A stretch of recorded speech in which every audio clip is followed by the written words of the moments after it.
JB Strikers was a square of wasteland behind the railway tracks, running out of Waterloo Station.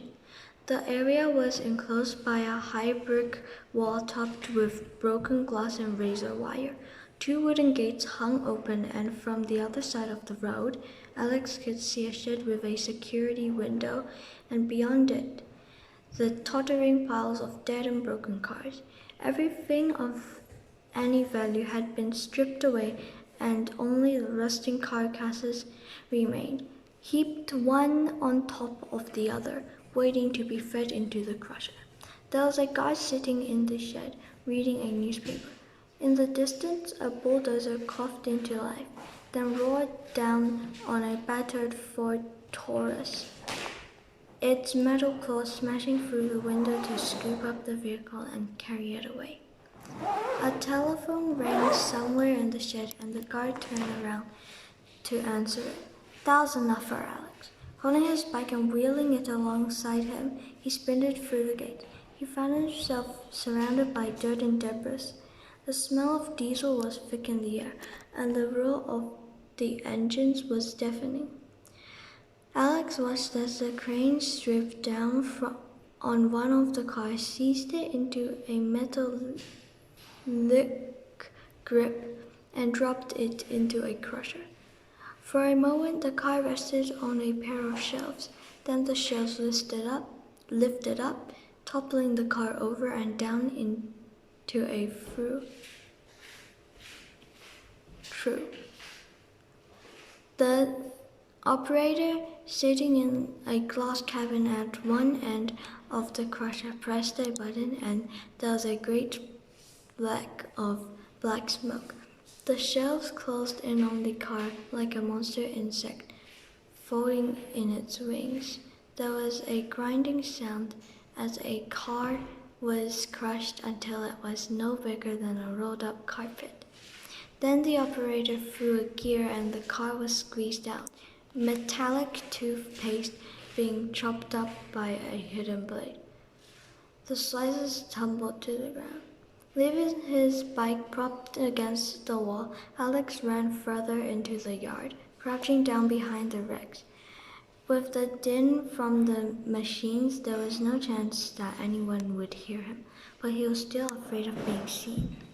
He stopped to catch his breath, drawing a grimy hand across his face. His eyes were watering from the diesel fumes. The air was as filthy as the ground beneath him. He was beginning to regret coming, but then he saw it. His uncle's BMW was parked a few yards away, separated from the other cars. At first glance, it looked absolutely fine, the metallic silver bodywork not even scratched. Certainly, there was no way that this car would have been involved in a fatal collision with a truck or anything else. But it was definitely his uncle's car. Alex recognized the license plate. He hurried closer, and it was now that he saw that the car was damaged after all.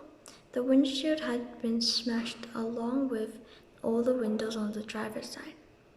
Alex made his way around to the other side and froze. Iron Rider hadn't died in any accident. What had killed him was plain to see, even to someone who had never seen such a thing before.